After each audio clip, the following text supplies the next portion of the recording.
और कैलाश विजयवर्गीय की मुश्किलें बढ़ती नजर आ रही हैं, चूंकि 51,000 वाले बयान पर कैलाश विजयवर्गीय घिर चुके हैं। बूथ सम्मेलन के बयान पर घिरे कैलाश दरअसल 51,000 के इनाम की घोषणा चुनाव आयोग ने इस पर संज्ञान लिया। कैलाश विजयवर्गीय ने इसकी घोषणा की थी, जिस पोलिंग बूथ पर एक भी वोट कांग्रेस को नहीं मिलेगा उस पोलिंग बूथ के कार्यकर्ता को 51,000 रुपए का पुरस्कार दिए जाने का ऐलान कैलाश विजयवर्गीय ने किया था। Citizen for justice and peace संस्था ने इसकी शिकायत की थी। निर्वाचन आयोग ने इंदौर कलेक्टर इलैया राजा टी से मांगी इस पर रिपोर्ट है और अब बहरहाल देखना होगा कि चुनाव आयोग के द्वारा इस पूरे मामले पर क्या एक्शन लिया जाता है। इंदौर 1 विधानसभा से भारतीय जनता पार्टी के प्रत्याशी, पार्टी के महासचिव और मध्य प्रदेश की सियासत में भारतीय जनता पार्टी का बड़ा चेहरा कैलाश विजयवर्गीय, जिन्होंने ये घोषणा की थी कि जिस बूथ पर कांग्रेस पार्टी का एक भी वोट कांग्रेस पार्टी के पक्ष में नहीं पड़ेगा, उस बूथ पर जो कार्यकर्ता जिसकी ड्यूटी लगी होगी बीजेपी की तरफ से उसे 51,000 रुपए का इनाम दिए जाने की बात उन्होंने कही थी। Citizen for justice and peace ने इसकी शिकायत की। पार्टी को आशीर्वाद दीजिए, कांग्रेस को इस वार्ड से एक भी वोट नहीं जाए। मैंने घोषणा की है, जिस पोलिंग बूथ पे एक भी वोट कांग्रेस को नहीं मिलेगा उस बूथ के अध्यक्ष को 51,000 रुपए दूंगा मैं। 51,000, एक भी वोट नहीं मिलेगा तो आप सब प्रयास करिए कि यहां से कांग्रेस को वोट नहीं मिले। और झाबुआ में मामा का अलग अंदाज देखने को मिला। ग्रामीणों के घर खाना खाने का वादा किया था और बैठकर भोजन का नहीं था टाइम, तो हाथ में रोटी सब्जी लेकर मामा जी निकल पड़े।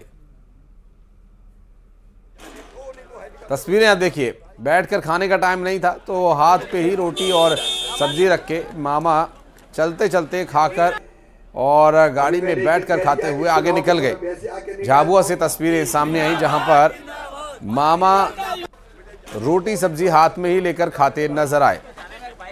मुख्यमंत्री लगातार दौरे कर रहे चुनाव के लिए और बहुत व्यस्ततम उनका जो कार्यक्रम रहता है, ऐसे में भोजन का भी जब समय नहीं मिला तो झाबुआ के थांदला से जो तस्वीर सामने आई वो इस बात की तस्दीक कर रही। दरअसल बीजेपी के प्रत्याशी के समर्थन में चुनाव प्रचार करने के लिए मुख्यमंत्री यहां पहुंचे थे, लेकिन काफी समय हो गया, इसलिए सीएम शिवराज ग्रामीण के हाथों से रोटी अपने हाथ में लेकर उस पर सब्जी रख के खाते हुए निकल गए।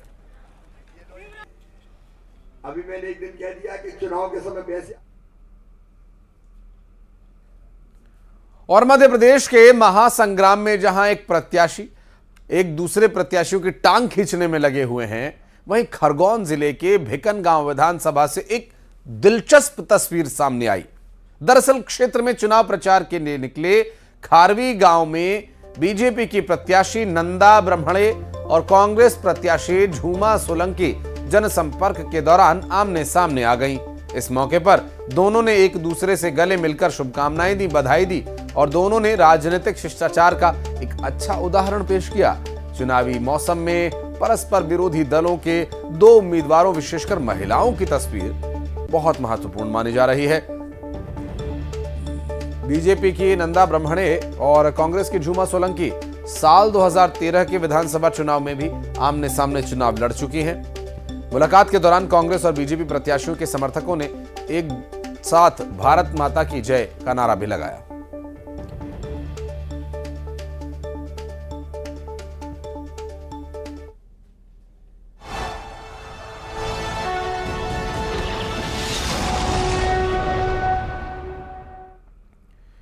और बढ़ते आगे आपको बता दें, जबलपुर में कांग्रेस नेता के बेटे को पीटा, अपहरण के बाद मारपीट का यह मामला। स्कूल से लौट रहा था छात्र और रास्ते में बदमाशों ने मारपीट की वारदात को अंजाम दिया। आरोपियों के खिलाफ मामला दर्ज कर छात्रों के आपस में लड़ाई झगड़े का यह मामला बताया जा रहा है। दरअसल कांग्रेस नेता के बेटे के साथ मारपीट की गई है और बताया यह जा रहा है कि यहां छात्रों के आपस में किसी विवाद को लेकर, बातचीत को लेकर यह मारपीट की गई थी। अपहरण के बाद मारपीट का यह मामला, स्कूल से घर लौट रहे छात्र के साथ मारपीट की गई और जिस युवक के साथ मारपीट की गई वो कांग्रेस नेता का बेटा बताया जा रहा है। दरअसल स्कूल से घर लौट रहा था छात्र और रास्ते में बदमाशों ने मारपीट की उसके साथ। आरोपियों के खिलाफ मामला दर्ज कर लिया गया है, लेकिन इस पूरे मामले में जानकारी ये मिल रही है कि ये छात्रों के बीच आपसी झगड़े का मामला है।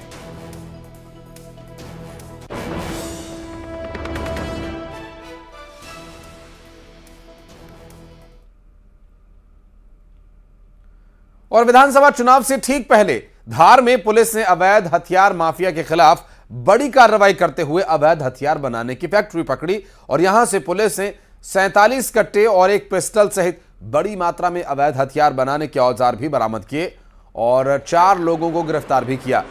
मनावर पुलिस ने पकड़े गए 4 आरोपियों के खिलाफ विभिन्न धाराओं के तहत मामला दर्ज कर लिया है और अब वो आगे की कार्रवाई कर रहे हैं।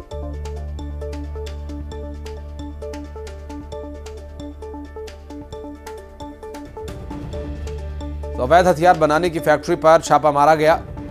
चुनावों को देखते हुए मॉडल कोड ऑफ कंडक्ट के तहत जो एक्शन लिए जा रहे हैं पुलिस विभाग के हाथ में, चूंकि ये एक बड़ी जिम्मेदारी रहेगी कि अवैध हथियारों को और किसी भी तरह के हथियारों को चुनावों में उससे प्रभावित करने के लिए इस्तेमाल न होने दिया जाए।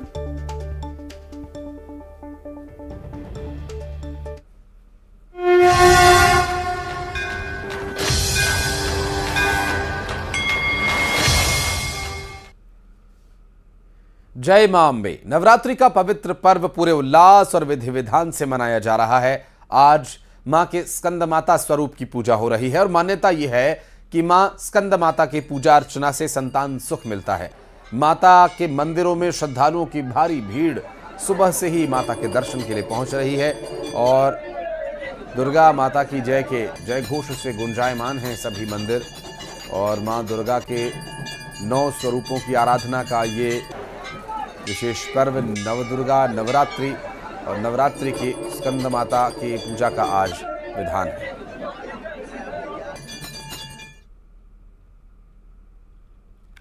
और खबरों में एक छोटे से ब्रेक के लिए रुक रहे हैं, आप जल्द लौटते हैं, बने रहिए हमारे साथ।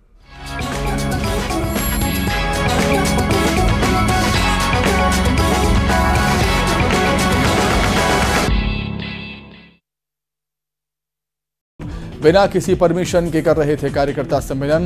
एफएसटी के प्रतिवेदन पर पुलिस ने की कार्रवाई। मध्य प्रदेश में कांग्रेस को बड़ा झटका। कांग्रेस नेता सिद्धार्थ तिवारी और फुंदरलाल चौधरी बीजेपी में शामिल। सीएम शिवराज ने दिलाई सदस्यता, टिकट कटने से थे नाराज। छत्तीसगढ़ में कांग्रेस की दूसरी लिस्ट जारी। 53 उम्मीदवारों का ऐलान, 8 विधायकों के कटे टिकट।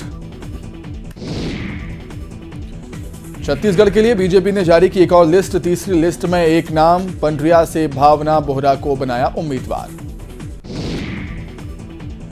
असम के सीएम हेमंत बिस्वा शर्मा ने मंत्री मोहम्मद अकबर पर निशाना साधा। कहा, एक अकबर आता है तो 100 को बसाता है, जनता को उसका ध्यान रखना चाहिए।